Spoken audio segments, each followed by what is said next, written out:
I'm going to read the Federalist Papers to you.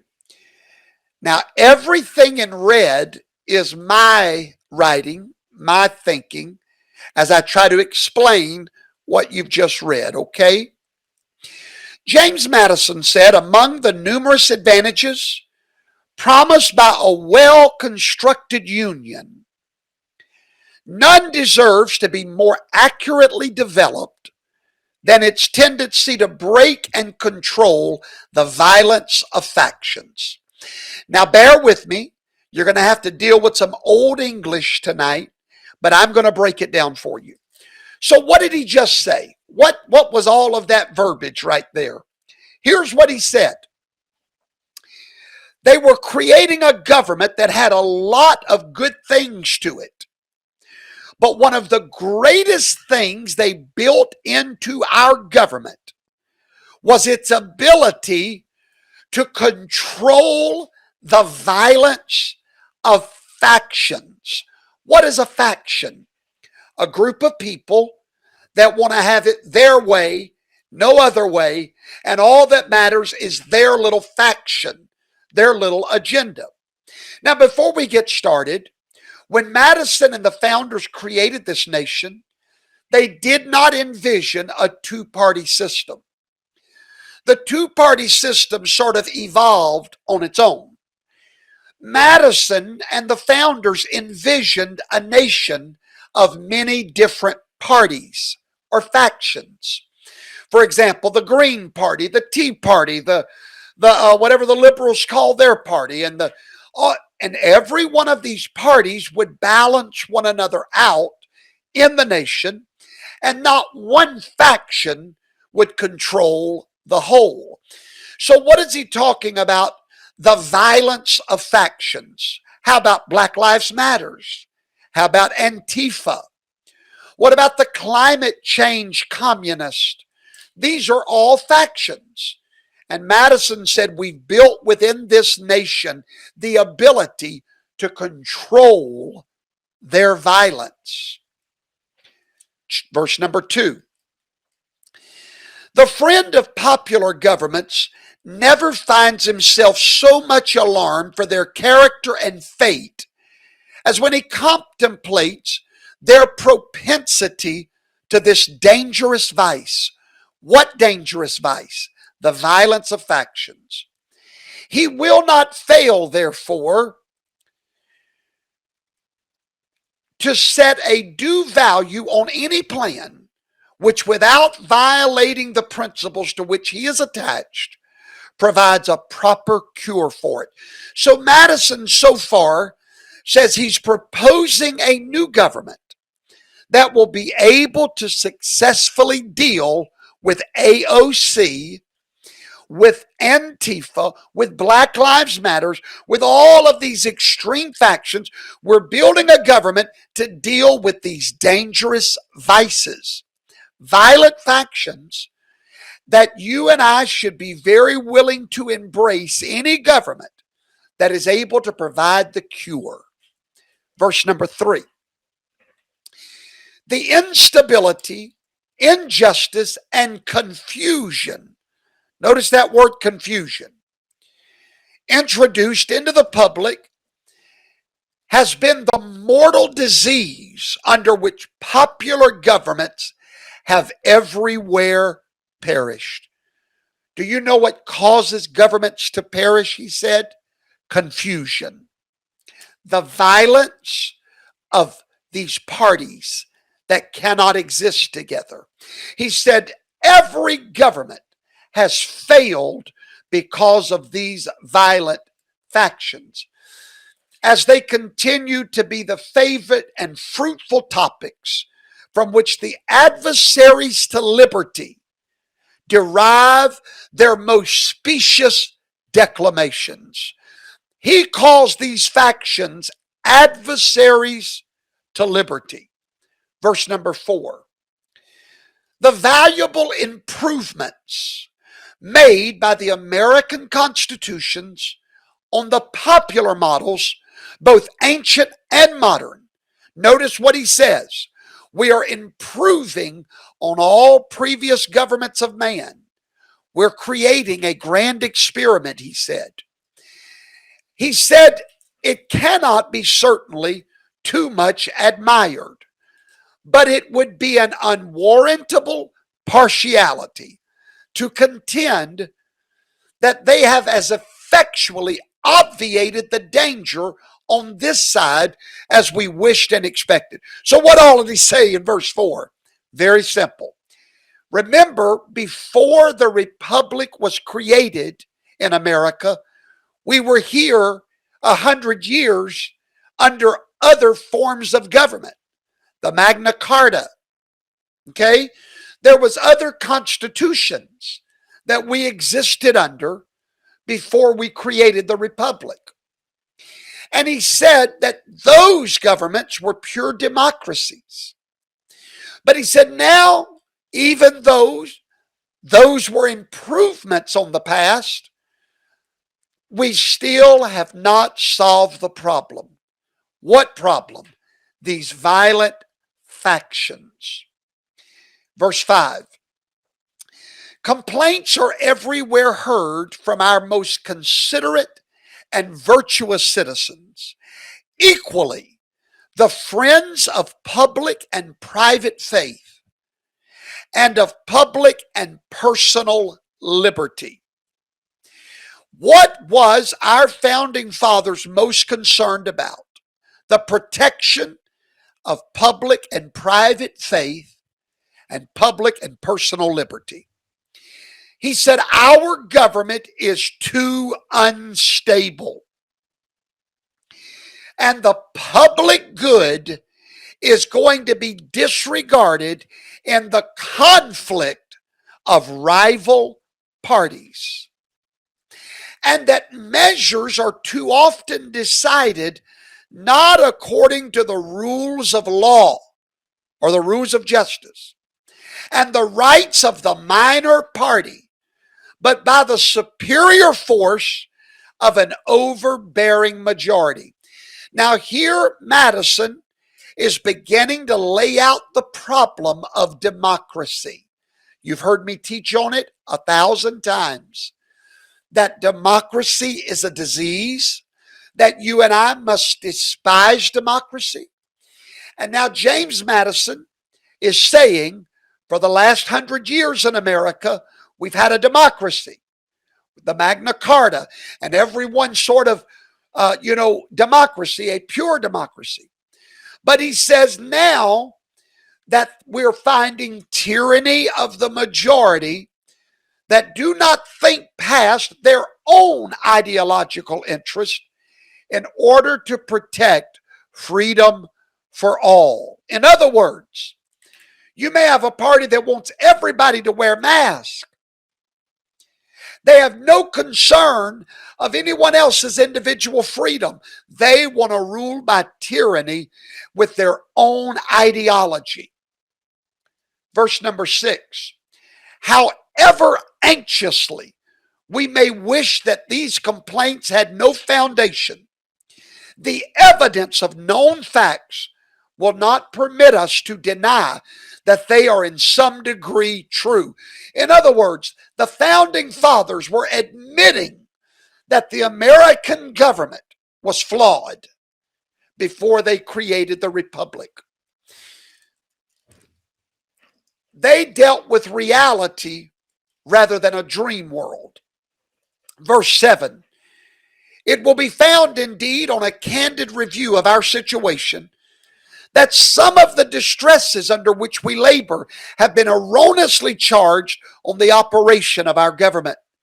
But it will be found at the same time that other causes will not alone account for many of our heaviest misfortunes, and particularly for that prevailing distrust of the government, an alarm for private rights. Your right not to be vaccinated.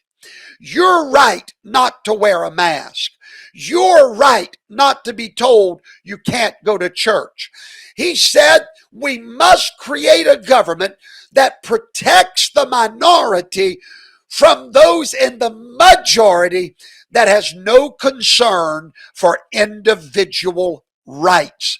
James Madison saw this day coming. Notice that the cry was then and now for what? Private rights.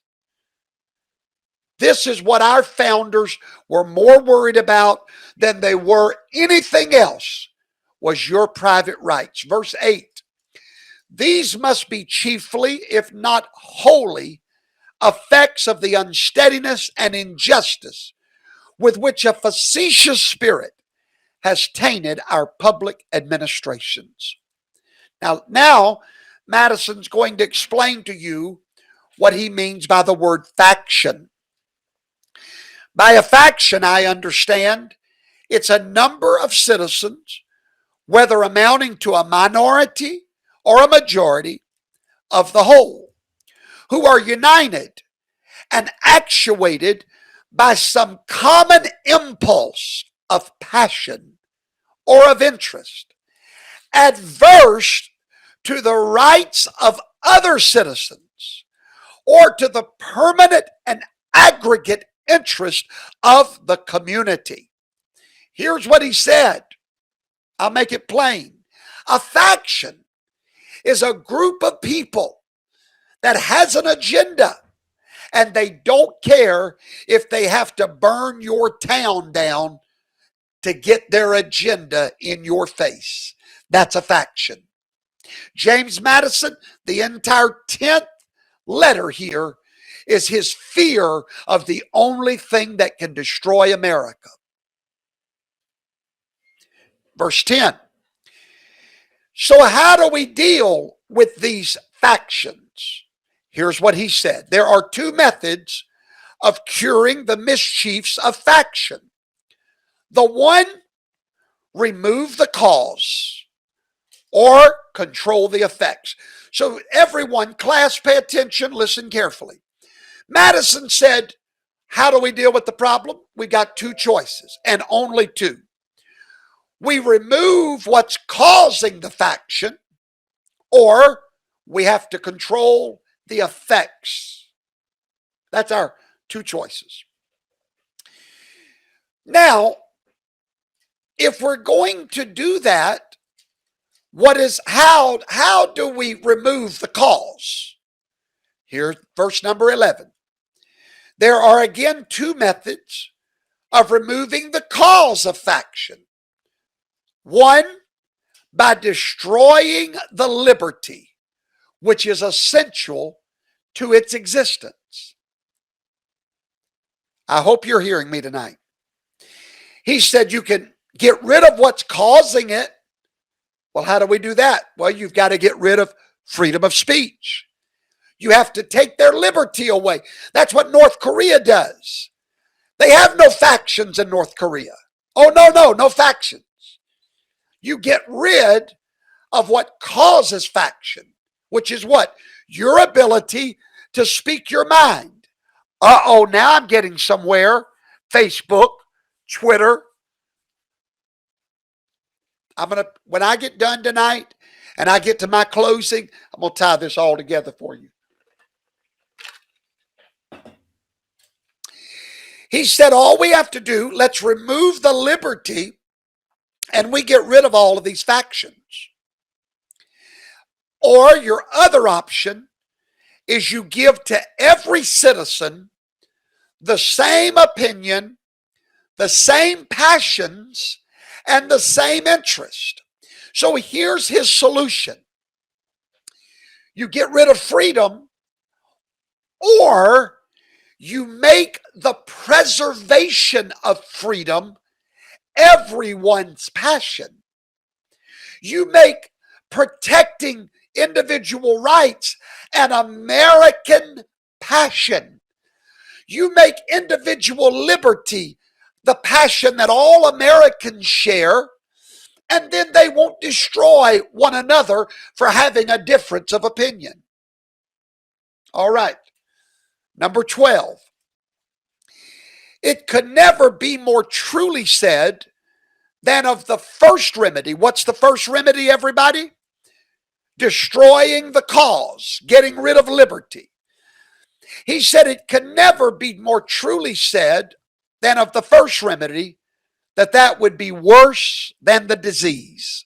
What is the disease? Factions, differences of opinion, different ideas, speaking those ideas.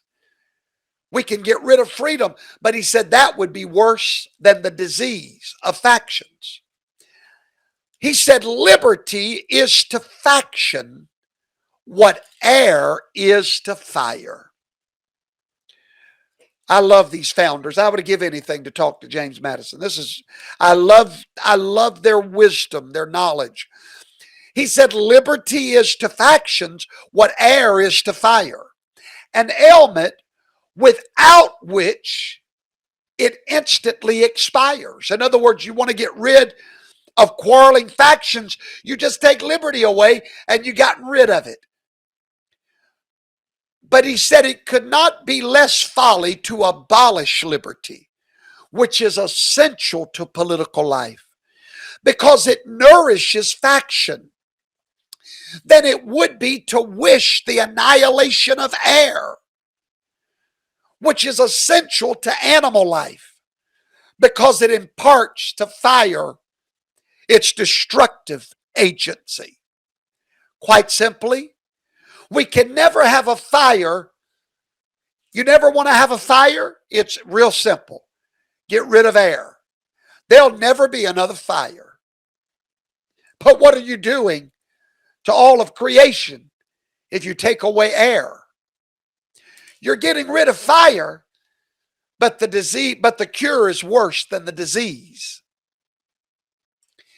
If you get rid of our ability to disagree and to talk about it without turning one another into villains, without putting them on the front of your right-wing page because of what they said, without turning them into scum, without turning them into feces because of what they believe, without doing that, you would have to take away liberty. Now, number 13, he has a second solution. As long as the reason of man continues to be fallible, as long as men are fallible, and as long as their thinking is not perfect, and as long as he is at liberty to exercise his stupidity, okay? The way he thinks, that may not be correct. It may be liberal, which is craziness. As long as he has that ability to express it, to exercise it, different opinions will always be formed. Now, in North Korea, you don't see different opinions. You see everybody clapping to Kim Jong-un, smiling from ear to ear. They're not allowed to think. They're not allowed to go outside the government control. Madison said as long as the connection exists between his reason and his self-love, I want you to notice that word self-love. I highlighted it for a reason.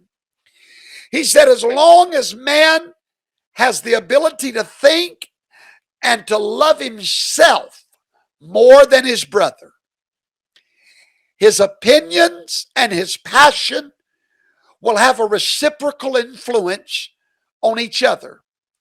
And the former, which is what? His self-love, will be objects to which the latter will attach themselves. What is Madison saying? As long as men love themselves more than their brother, they will place more value on their demands than your rights. My Lord, that is a mouthful.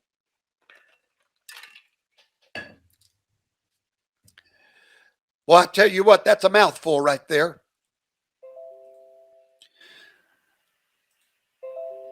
That is a mouthful. I realize that this is a lot of technicalities tonight, and I realize you got to focus. But you got to understand what's really going on in America, folks. You got to grab what's really, really, really happening, okay? All we want to talk about is intel. But I'm trying to show you the problem.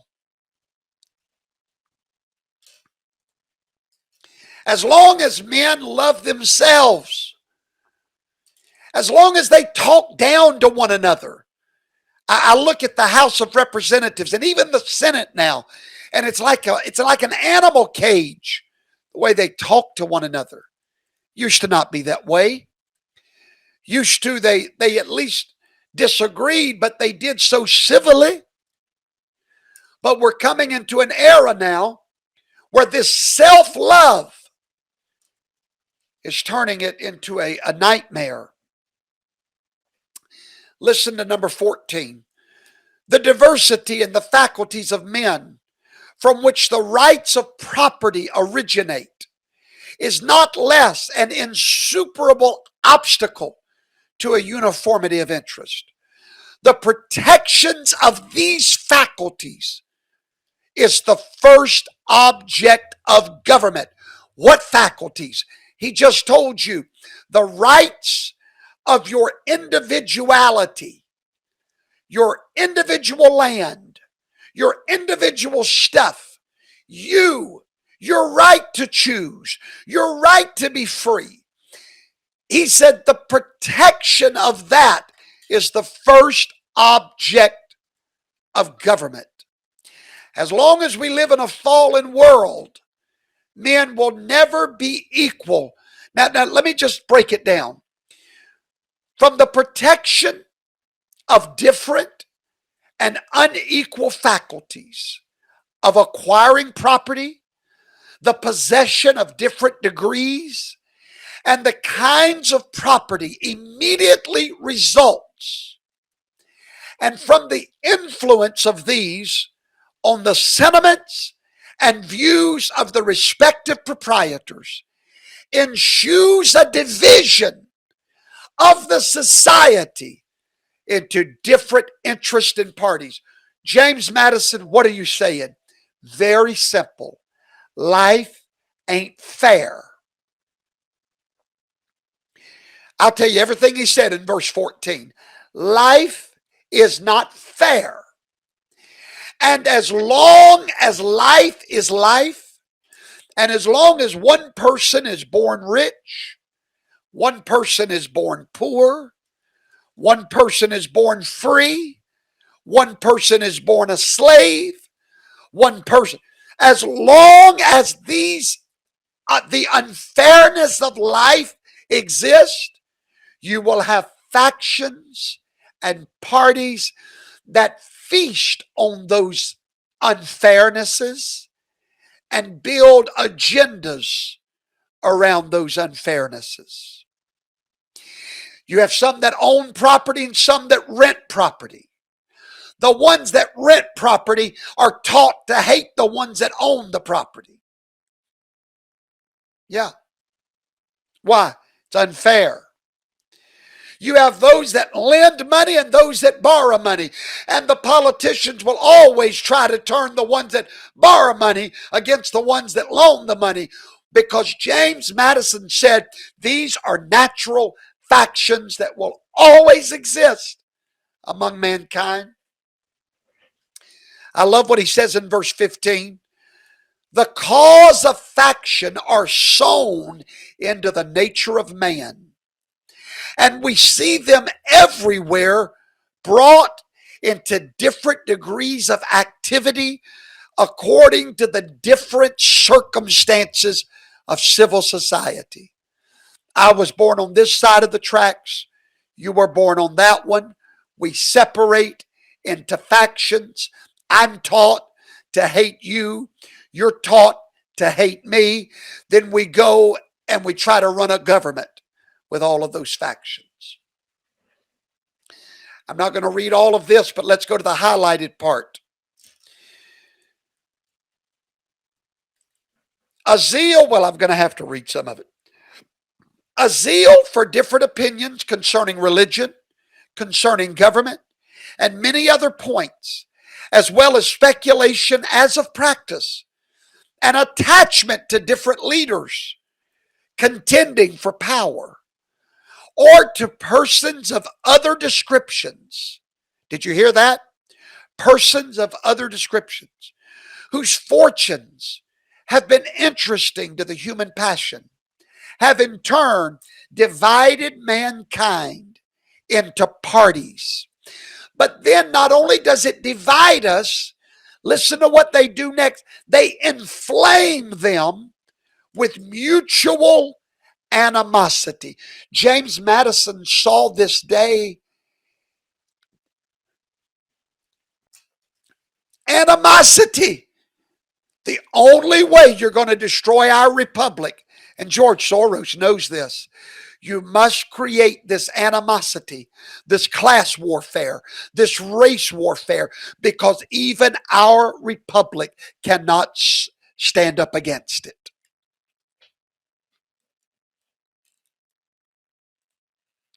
I pray I'm not boring you tonight.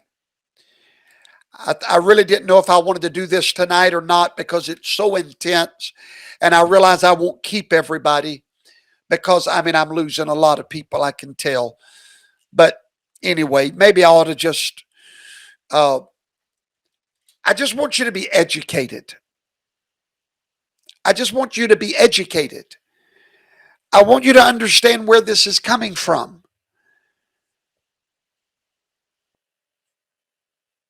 Thank you, everybody. Thank you, everybody. Thank you, thank you, thank you, thank you. I appreciate those words. Okay, then I'll keep up. I'll keep going. I don't want you to, I you got to be educated so you know what you're fighting for. All right, so let's keep going.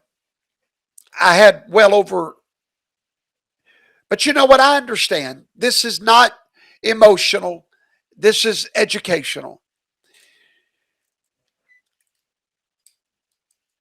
Mortal man will always create warfare from their perceived injustices in class, money, race, or religion. Verse 16. So strong is this propensity of mankind to fall into mutual animosities that where no substantial occasion presents itself, the most frivolous and fanciful distinctions have been sufficient to kindle their unfriendly passions and excite their most violent conflicts. In other words, he's saying without a good form of government that we must create to control these factions, there will be a continual state of war. Why do you think third world countries stay in war? They don't have a good form of government like we have had here in America. Verse 17. But the most common and durable source of factions has been the various and unequal distribution of property, the haves and the have nots. Those who hold property and those that are without property have formed distinct interest in society. Somebody say class warfare. It is the oldest factions in the world. Why do you think the Democrats play that game every day? It works. Rich men, let's tax them more. It works.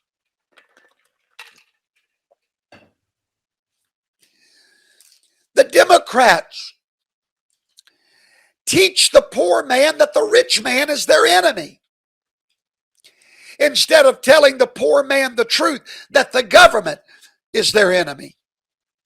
See, it's an old faction.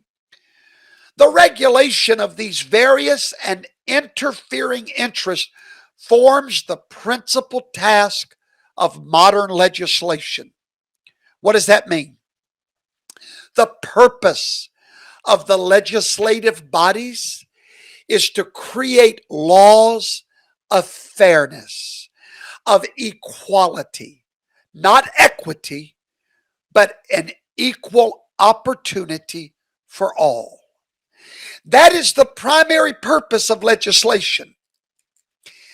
Now, Madison is going to begin introducing us to his idea of a divided government.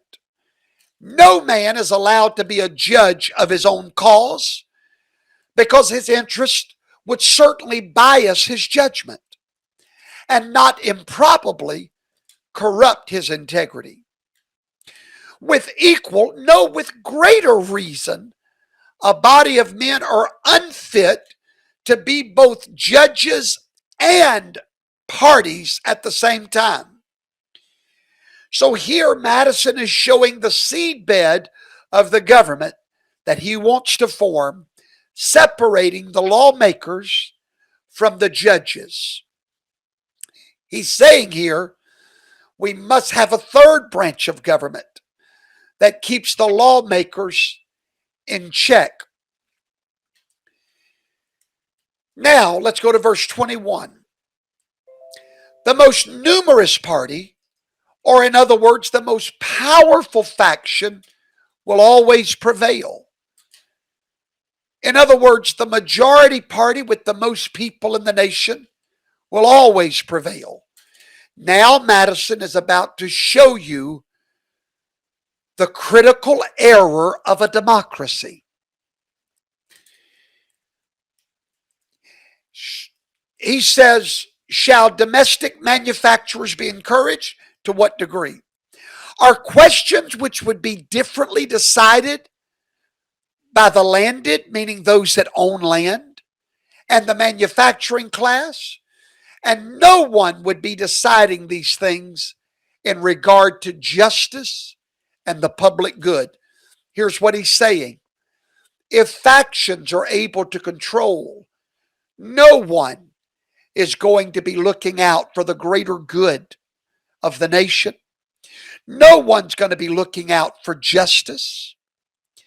And then he goes on in verse 23, and I'm not going to read it all, but he says, without the government that he is proposing, no legislative act in which greater opportunity and temptation are given to a predominant party to trample on what? The rule of law.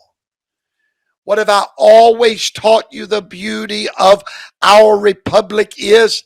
The rule of law. He says unless we create the right government, not a democracy, the temptation will be there for the predominant party to trample on the rule of law. Verse 24. It is vain to say that enlightened statesmen will be able to adjust these clashing interests. So in other words, Madison says, now don't tell me that we'll have statesmen that will do the right thing, because he says enlightened statesmen will not always be running things. Whew, he must have saw Nancy, y'all.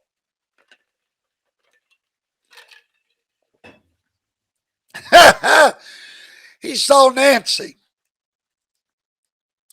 What he said is short-sighted governments will make decisions based on the short-term political interest. Now he says the inference to which we are brought is the causes of faction cannot be removed. Remember, there was two ways to get rid of factions. You either got to make everybody agree on everything, or you've got to get rid of freedom. So in verse 25, he comes to a conclusion that the causes of faction cannot be removed. Remember at the beginning, we had two options: get rid of the cause or control the effect. In other words, get rid of air so there is no fire, or have a bunch of fire extinguishers close by to control the effect of freedom. Freedom has a price. It does.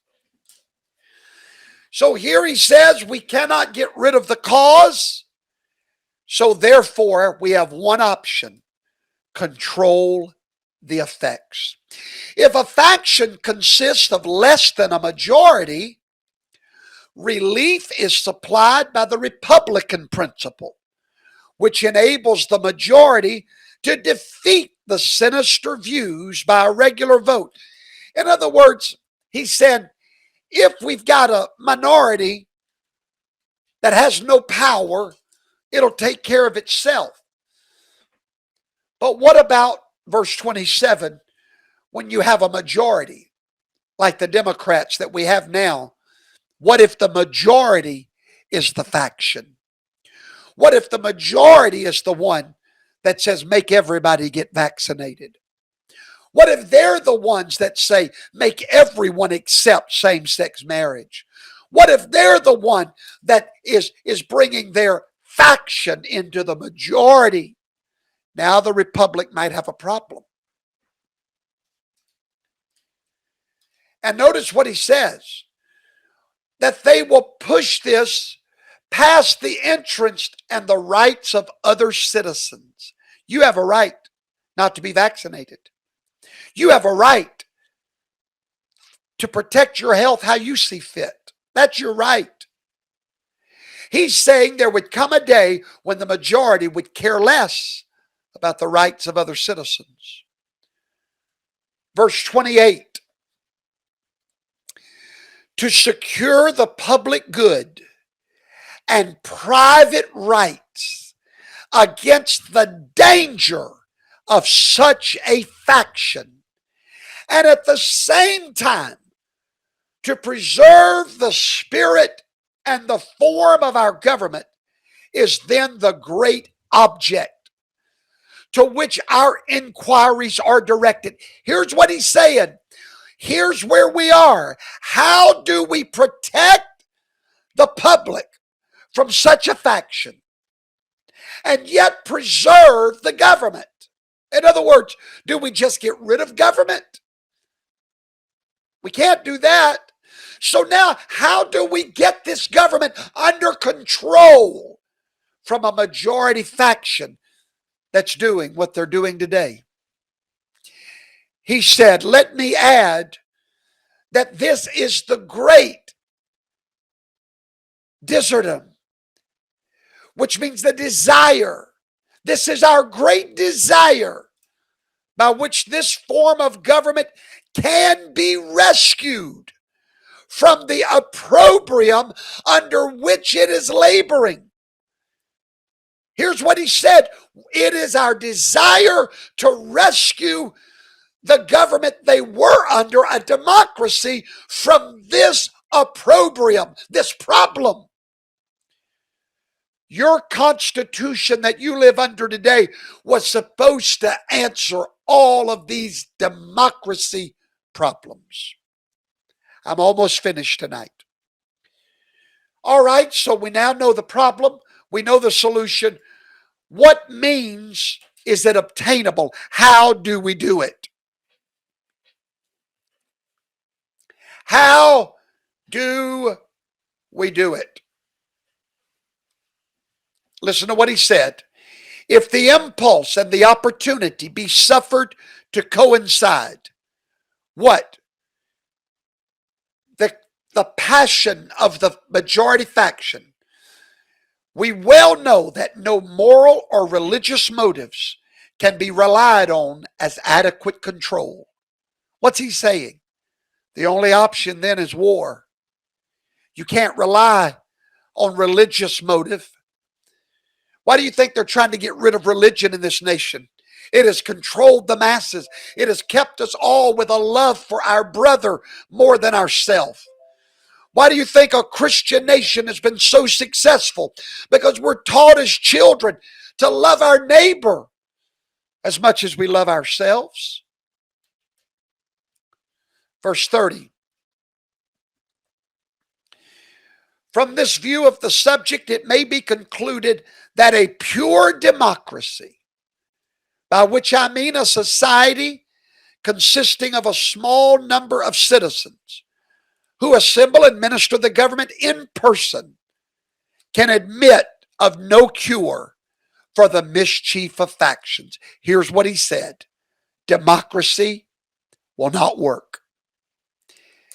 Ladies and gentlemen, he's presenting now the idea in his mind. In this man's mind is the government you now live under. A government that was supposed to answer the problems of democracy. Why do you think the Democrats love to talk about preserving our democracy? Because they wish they lived in a democracy where the majority had no concern for the rights of others.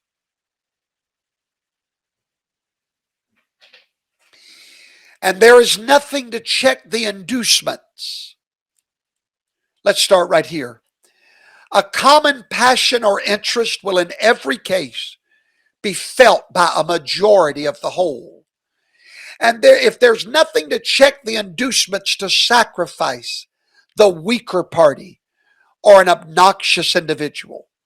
Hence it is that such democracies, everybody listen, have ever been spectacles of turbulence and contention, have ever been found incompatible with personal security or the rights of property, and have in general been as short-lived in their lives as they have been violent in their death. What did Madison just say? Democracies never work. They always die.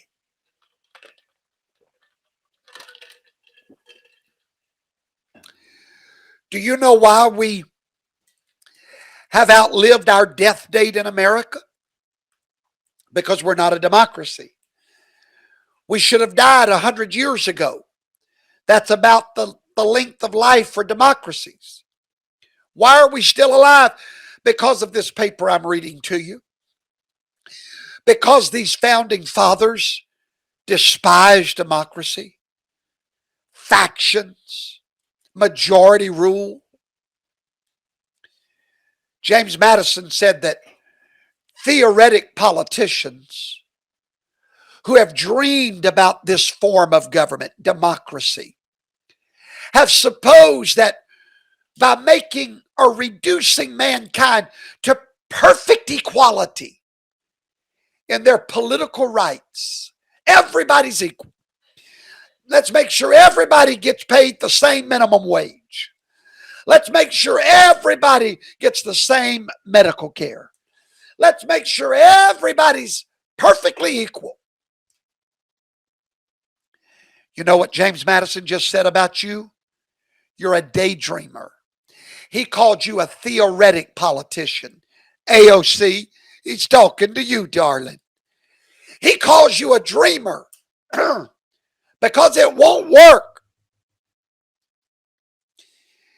He said at the same time, he said these politicians thought that by making everything equal, that everything would be perfectly equalized and assimilated. Everybody would have the same possessions. Socialism, hello. Their opinions would be the same. Their passions. That's the People's Republic of China, my friend. Verse 31. Here it goes. For the first time, ladies and gentlemen, being introduced to our founding fathers is what Professor Toto fights for day and night. A republic.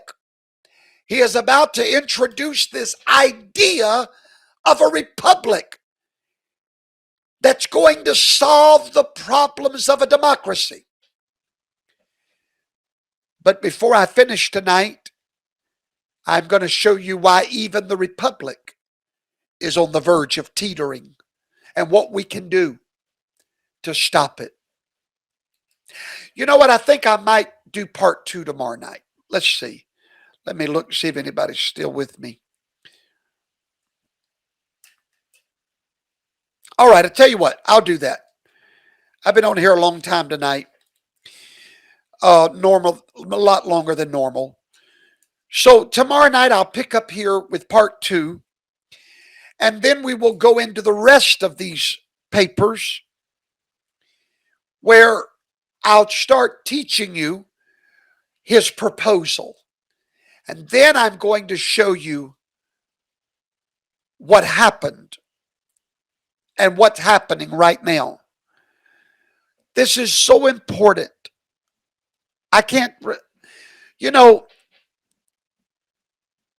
I made a decision a year ago that I felt like the most important thing that our patriots were not learning was about the Republic. I realize it's been deep, everybody. I'm so sorry. I feel like I made a choice to be a defender of the Republic. And a lot of people don't understand how important that message is. It's not just words, ladies and gentlemen. It is total different paradigms, total different ideas for America. And as we begin to teach you the differences, I gave you a foundation that you can stand on till you die of this great republic. And I want every one of you to know that I am committed to educating this republic so that you can know what you're fighting for. You're not fighting for issues. You're fighting for principles. Get off the issue bandwagon. Get off the every little issue. Remember what Donald Trump was for. States' rights, federalism. We are fighting to preserve what Madison created. We are the minions of Madison.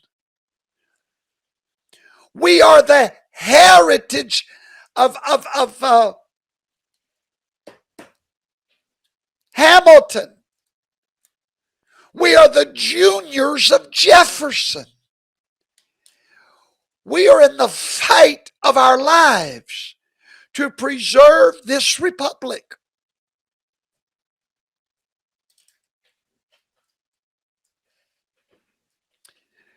God bless you. I do pray that you'll come back and see me tomorrow night, and we'll pick up in verse 31. And I'll begin to teach you the difference. And I'll begin to teach you what Madison created.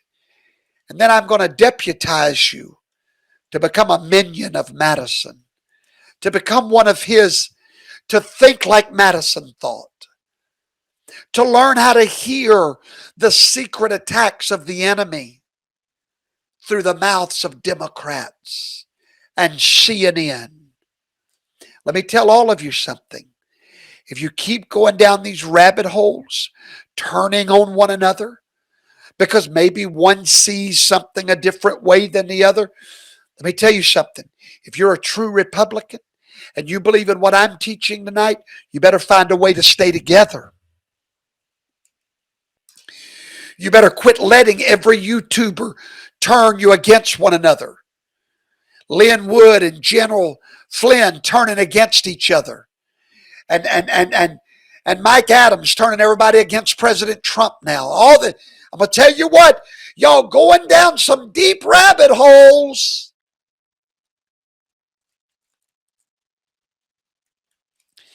Y'all going down the wrong rabbit holes. Come back. Come back. Fight for this republic. Fight for individual rights. Fight for your right to take the vaccine or not. Fight for your right to go to church or not.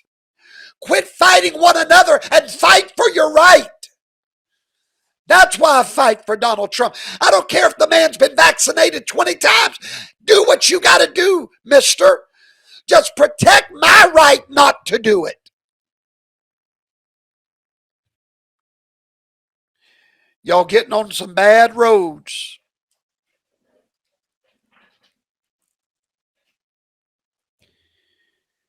Y'all going down some bad roads, some of these patriots.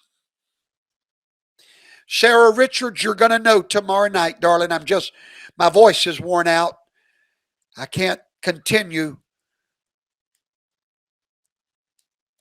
Get out of them rabbit holes, Vicki Lynn. I love it, darling. I love it. I love it. We've got to know what we're fighting for.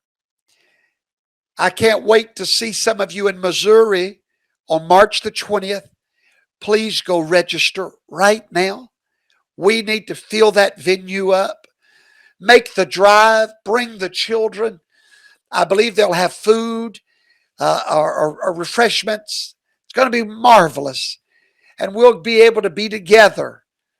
I can't wait to see you guys in Missouri. Good night, everybody.